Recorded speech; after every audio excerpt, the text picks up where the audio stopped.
अपनी आंखें बंद कीजिए, एक गहरी लंबी सांस लीजिए और इस सांस के साथ अपने सारे दुख, सारी चिंताएं इस ब्रह्मांड को सौंप दीजिए।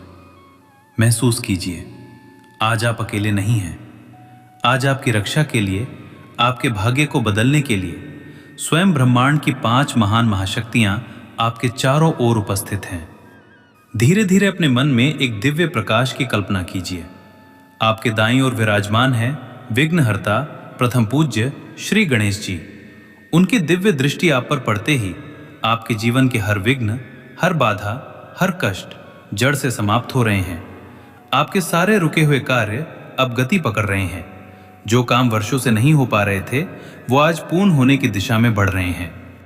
अब अपने बाईं ओर देखिए, वहां स्वयं श्री हरि विष्णु विराजमान हैं, हाथों में शंख, चक्र, गदा और पद्म लिए हुए। आज वे आपके भाग्य के पन्ने को फिर से लिख रहे हैं।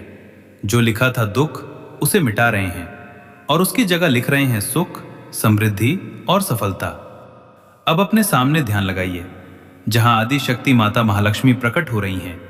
स्वर्णिम आभा से चमकती हुई उनके चरणों से बहती दिव्य ऊर्जा आपके जीवन में धन की वर्षा कर रही है।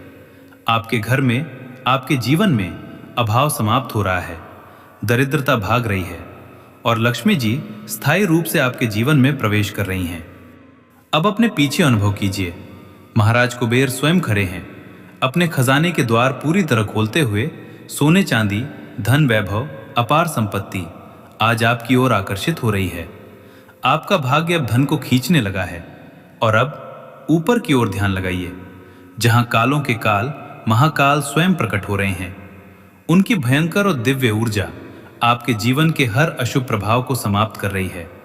जो आपके भाग्य में नहीं था, वो भी आज आपको प्राप्त होने जा रहा है।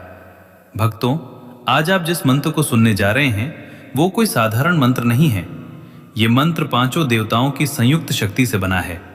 ये मंत्र एक ऐसा रहस्य है जिसे प्राचीन काल में महान ऋषि मुनि छुपा कर रखते थे। वे इस मंत्र का जाप करते थे और असंभव को संभव बना देते थे। गरीबी को धन में, असफलता को सफलता में बदल देते थे। लेकिन इस मंत्र को हर किसी को नहीं बताया गया, क्योंकि यदि ये मंत्र हर किसी तक पहुंच जाता तो इस संसार में कोई भी गरीब नहीं रहेगा। लेकिन आज ये अवसर तुम्हें मिला है। इसका मतलब है तुम्हारी किस्मत बदलने वाली है। यह आपके भाग्य का संकेत है। यह आपके जीवन के बदलने का समय है। जैसे ही यह मंत्र शुरू होगा, आपके भीतर एक नई ऊर्जा जागृत होगी, एक ऐसी शक्ति जो आपको आगे बढ़ने के लिए प्रेरित करेगी।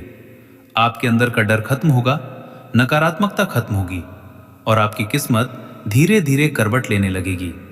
किंतु एक बात ध्यान रखना, इस मंत्र का पूरा 108 बार श्रवण करना अत्यंत आवश्यक है, क्योंकि 108 बार के बाद ही इस मंत्र की शक्ति पूर्ण रूप से जागृत होती है। अगर आप इसे बीच में छोड़ देते हैं तो इसका प्रभाव भी अधूरा रह जाएगा। लेकिन यदि आपने धैर्य रखा, श्रद्धा रखी, विश्वास रखा, तो मैं आपको वचन देता हूं, आपके जीवन में ऐसे परिवर्तन होंगे जिन्हें देखकर आप स्वयं चकित रह जाएंगे। अब पूरी श्रद्धा, पूर्ण विश्वास और एकाग्र मन के साथ इस दिव्य, रहस्यमयी और चमत्कारी मंत्र का श्रवण आरंभ करते हैं।